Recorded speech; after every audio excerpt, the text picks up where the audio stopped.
హైదరాబాద్లో వర్షాకాలం వచ్చిందంటే చాలు నగరవాసుల గుండెల్లో గుబులు మొదలవుతుంది. ప్రతి ఏటా వర్షపు నీరు, ట్రాఫిక్ కష్టాలు తప్పట్లేదు. గంటల తరబడి నిలిచిపోయే వాహనాలు, జలమయమైన లోతట్టు ప్రాంతాలు ప్రతిసారి మనకు కనిపిస్తున్నటువంటి దృశ్యాలు. గత అనుభవాలను పాఠాలుగా తీసుకొని ఈసారి జిహెచ్ఎంసీ సిబ్బంది ప్లాన్తో సిద్ధమైంది. జలమండలి, ట్రాఫిక్ పోలీసులు, విద్యుత్ శాఖలను సమన్వయం చేసుకుంటూ ఒక సమగ్ర కార్యాచరణను అమలు చేస్తుంది. ఈ మాన్సూన్ యాక్షన్ ప్లాన్ ద్వారా ముప్పును తప్పించడమే లక్ష్యంగా ముందుకు సాగుతోంది. ప్రతి వానాకాలంలోనూ వరద కష్టాలు వెంటాడుతూ ఉంటాయి. ఈ కష్టాలకు చెక్ పెట్టే లక్ష్యంతో బల్దియా ఈ ఏడాది భారీ కార్యాచరణ మొదలుపెట్టింది. నగరంలో నీళ్లు నిల్చే ప్రాంతాలపై ప్రత్యేక దృష్టి పెట్టింది. ఔటర్ రింగ్ రోడ్ పరిధిలో మొత్తం 899 ప్రాంతాలను వాటర్ లాగింగ్ పాయింట్లుగా గుర్తించారు.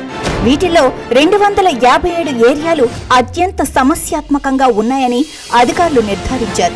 ఈ ప్రాంతాల్లో వర్షపు నీరు సాఫీగా వెళ్లేందుకు వీలుగా నాలాల్లో పూడికతీత పనులు ముమ్మరం చేశారు.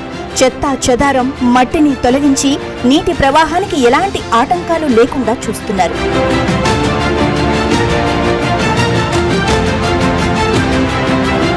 గతంలో కేవలం 150 ఎమర్జెన్సీ టీమ్స్ మాత్రమే అందుబాటులో ఉండగా ఈసారి ఆ సంఖ్యను రెట్టింపుగా అనగా 300 టీమ్స్ గ్రౌండ్ లెవెల్లో మోహరించారు. వీటికి అదనంగా విపత్తుల సమయంలో వెంటనే స్పందించేందుకు 51 డిజాస్టర్ రెస్పాన్స్ ఫోర్స్ బృందాలు కూడా రెడీగా ఉన్నాయి. శక్తివంతమైన మోటార్లను సిద్ధం చేశారు.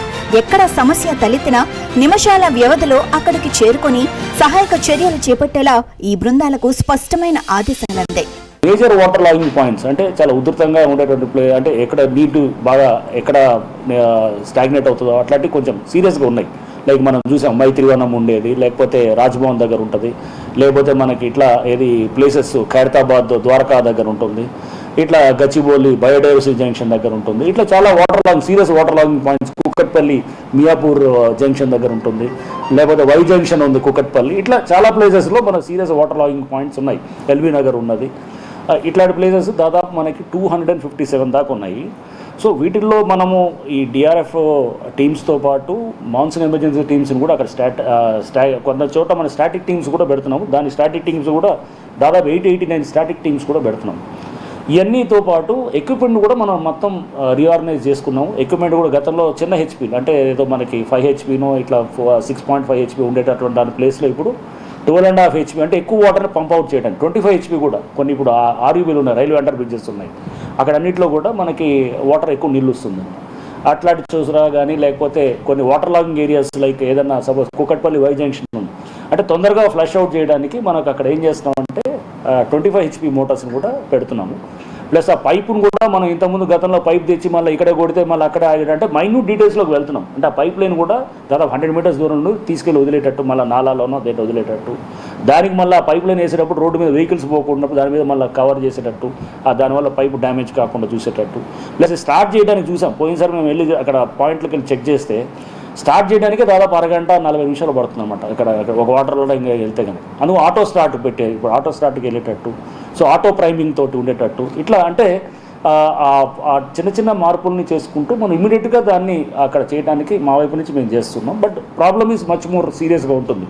ఎక్కువ వర్షం పడుతుంది, 5 సెంటీమీటర్స్ 10 సెంటీమీటర్స్ ఒక లోకలైజ్డ్ ఏరియాలో పడుతుంది, క్లౌడ్ బర్స్ట్ ఉంటుంది. ఆ లోకల్ ఏరియాలో న్యాచురల్గా ఉన్న డ్రైనేజ్ అంటే న్యాచురల్ డ్రైనేజ్ మొత్తం కూడా తీసుకోలేని పరిస్థితి ఉంటుంది.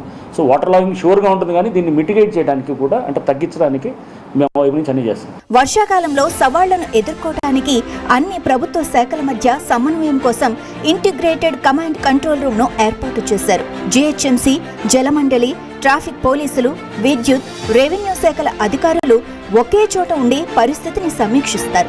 సమాచార మార్పిడి కోసం ఒకే తరహా వైర్లెస్ కమ్యూనికేషన్ వ్యవస్థను కూడా వాడుతున్నారు. ఐటీ కారిడార్లో ట్రాఫిక్ ఇబ్బందులు రాకుండా ప్రత్యేక చర్యలు తీసుకుంటున్నారు.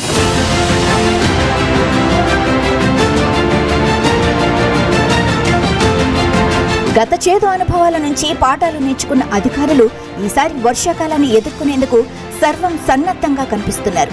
వాటర్ లాగింగ్ పాయింట్ల గుర్తింపు, పూడికతీత పనులు, అత్యవసర బృందాల పెంపు, శాఖల మధ్య సమన్వయం కోసం కంట్రోల్ రూమ్ ఏర్పాటు లాంటి చర్యలు చేపట్టారు.